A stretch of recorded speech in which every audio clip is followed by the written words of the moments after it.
Hello everybody, welcome to a new video of Baldur's Gate 3. In this episode, I'm gonna share my Abjuration School Wizard build and some tips for this school of magic and what kind of fun you can have in and out of combat with such a character. In the world of D&D, the Abjuration School is the magic of prevention, the ultimate no in the mage's arsenal. It has the most and best protecting spells. But it's not only about protection. Its signature functions also include banishment and dispelling effects. In a sense, it's also a kind of control, the control over the entire battlefield.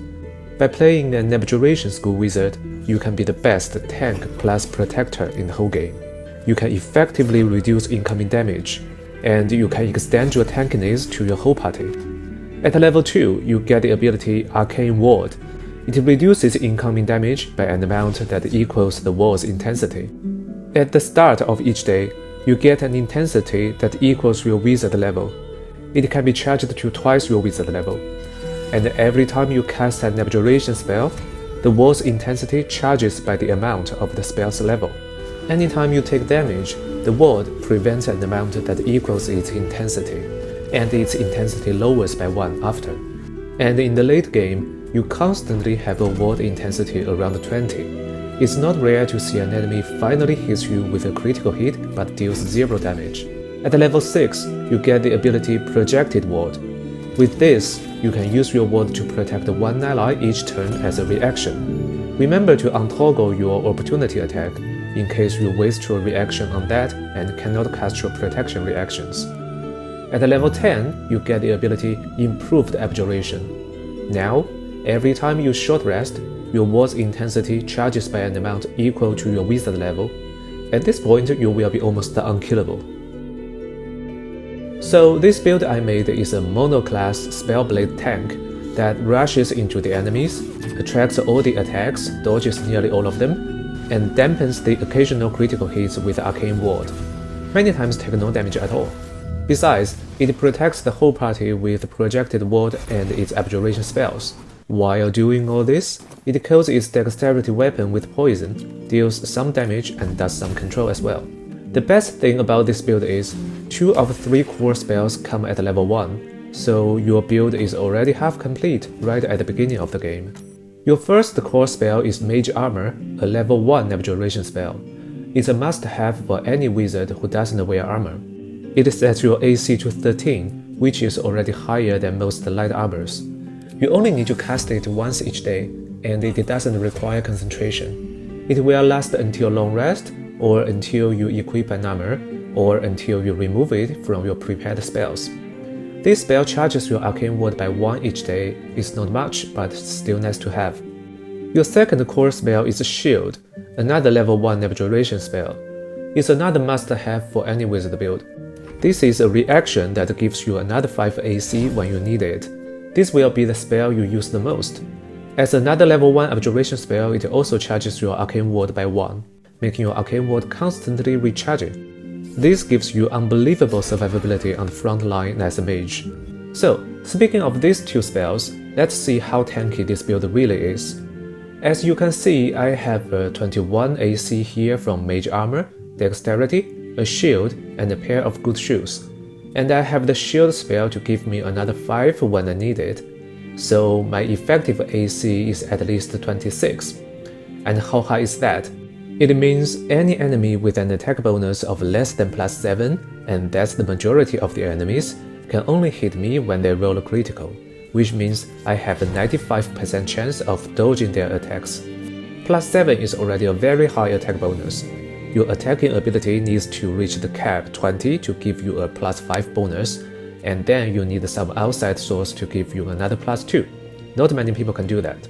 I recommend human or half-elf as the race for this build, because they have the civil militia trait and can equip shields without getting extra feats. Okay, your third spell is the level 3 abjuration spell, Counter Spell. This allows you to completely negate an enemy spell as a reaction. Counter Spell can negate any spell whose level is not higher than the spell slot you spent.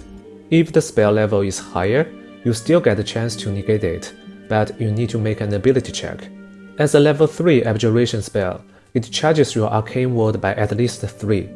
Outside of combat, this build can cover the rogue jobs with its high dexterity, open locks, disarming traps, scouting alone in dangerous places, things like that. When originally allocating ability scores, we give the major bonus to dexterity and bring it all the way up to 17, which is the highest possible for now. We'll eventually get it to 20. This is to maximize our AC, our initiative rolls, our rogue abilities, and our damaging capacity through fitness weapons.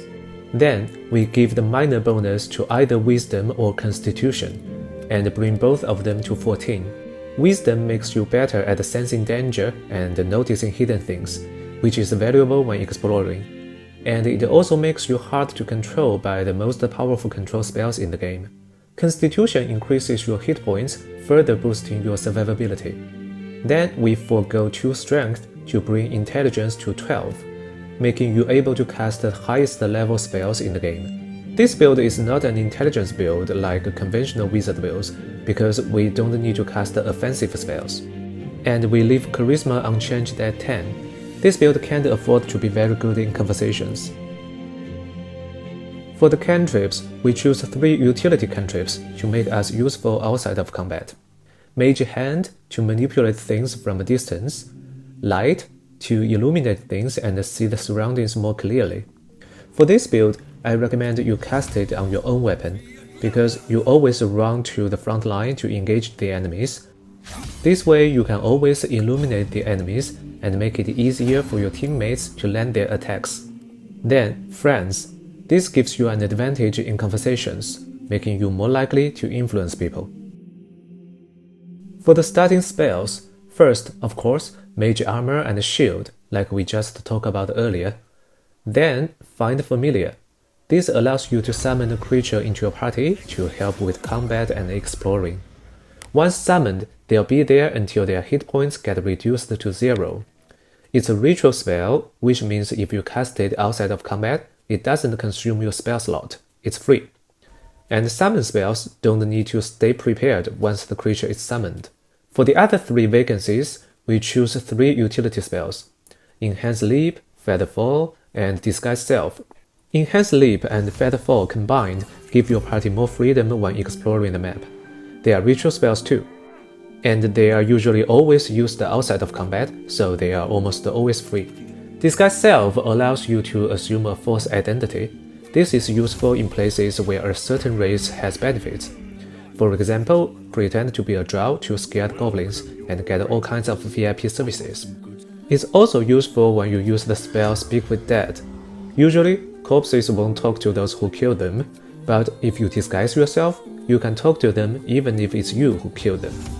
Okay, now you've learned 6 spells to start the game, but at this point, you can only prepare 2 spells. A problem with this build is that the spells you can prepare is much less than a conventional mage. So, what I do with this is, I don't prepare pure utility spells like Enhance Leap. And when I need to use spells like this, I take off some spells that are only used in combat. Then prepare these ones, then do the jobs, then prepare those combat spells back. This is what's good about being a wizard.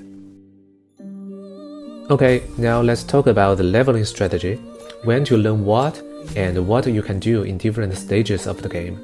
At level 2, we get to choose into the Abjuration School and get our first special school ability, Arcane Ward. This is our core ability.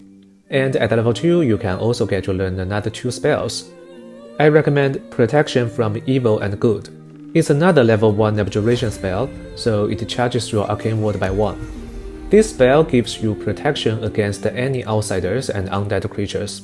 These enemies will have disadvantages when attacking you, and they cannot charm, frighten, or possess you. This spell needs concentration, but it further boosts your ability to dodge attacks, so in a sense it protects its own concentration. Then, at level 3, you get to learn the spell See Invisibility. This is one of the best ability of a wizard. It lasts a whole day and doesn't need concentration, but you do need to keep it prepared. Besides this, I also recommend Knock. This spell can unlock any lock no matter how difficult it is, unless the story doesn't allow you to unlock, which is rare. Normally, this build is already very good at picking locks, so you don't need to use this spell often. Then at level 4, you get to choose your first feat. Here we choose Weapon Master and increase our dexterity to 18, giving us another +1 dexterity bonus, increasing our AC, initiative roll, and attacks. And we can choose 4 weapon proficiencies. We take this chance to be proficient in all finesse weapons and light weapons. They are daggers, rapiers, short swords, and scimitars. Rapiers and short swords deal piercing damage, scimitars deal slashing damage. Daggers deal lower piercing damage than the former 3 but have many good effects.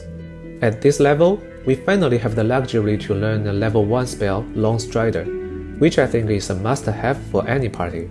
It increases the target's moving distance for the whole day without concentration, as long as the spell is still prepared.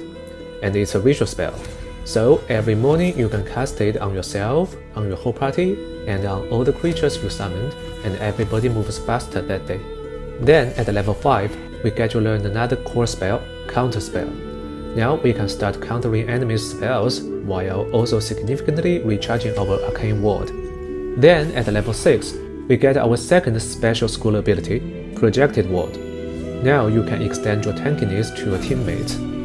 At this level, we have the luxury to learn another level 1 protection spell, Force Life. This spell gives you some temporary hit points. Combined with your own protection abilities, most of the time, enemies can't even touch your real hit points. At level 7, we can learn the spell Conjure Minor Elemental to summon another unit for your party, which is recommended for any mage build. And because the summon spell doesn't need to stay prepared, now we have one more prepare slot to use. I recommend learning the spell Remove Curse so that you can better protect your allies. This is another level 3 abjuration spell, so it charges your arcane ward by at least 3. Then at level 8, we can choose our second feat. Here we choose Ability Improvement to increase our dexterity to 20, the cap, maximizing everything. We also have the luxury of learning and preparing the spell Misty Step. Misty Step is useful both inside and outside of combat by teleporting for quite a distance. Then at level 9, we can learn the spell Conjure Elemental to summon a stronger unit for our party. Again, because the summon spell doesn't need to stay prepared, now we have one more prepare slot to use. I recommend learning the spell Detect Thoughts to get an upper hand in conversations. Then at level 10, we get our final special school ability, Improved Abjuration. Now, anytime we take a short rest, our arcane ward increases by an amount equal to our wizard level. At this point, we will constantly have an arcane ward intensity around 20, significantly reducing the damage our party takes. Then at level 11, we can learn the ultimate abjuration spell in the game, Globe of Invulnerability. This spell prevents anyone inside it from any damage, making them totally invulnerable.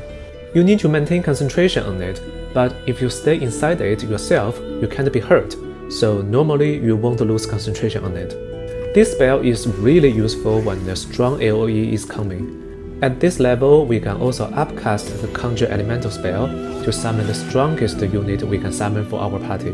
Both this and the Globe are level 6 spells and use a level 6 slot. You only have one level 6 slot, and your recharge ability cannot recharge level 6 slot. Normally, this slot is more useful to upcast the Conjure Elemental. But if you can find something in the game that allows you to recharge the level 6 slot, you can have them both. Finally, at level 12, we can choose our final feat. I recommend Alert. This gives you a +5 bonus on initiative rolls, making you more likely to act before your enemies.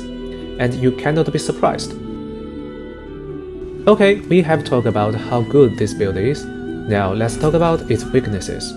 The most obvious weakness of this build is you are not good at dealing damage. Though neither can most enemies harm you, and you can eventually kill them with your continual melee attacks, but that takes time, so in combats that need you to do things fast, you can't rely on this build to kill things.